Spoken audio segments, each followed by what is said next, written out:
করে আম্মা এইটা বলে এখন অনেক অসহ্য লাগে, তো যেদিন চলে যাবে ওই দিন বুঝতে পারবেন মাথার উপর থেকে ছাতাটা নাই হয়ে গেছে, বটবৃক্ষটা চলে গিয়েছে, আর উপদেশ দেওয়ার মতো কেউ নাই, কাছে আগলে রাখার মতো কেউ নাই।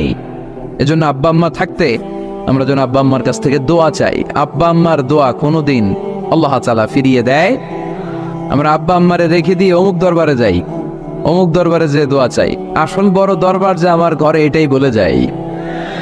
আমার আব্বার চেয়ে বড় কোনো পীর সাহেব আমার জন্য হতে পারে, আমার মায়ের চেয়ে বড় দোয়াকারী আমার জন্য পৃথিবীতে থাকতে পারে।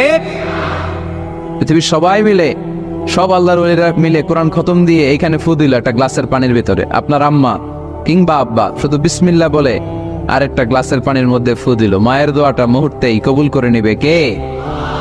আম্মা আব্বার চেহারার দিকে তাকালেই কবুল হজের সওয়াব দেয় কে? হজ করে আসছেন কারা কারা দেখি।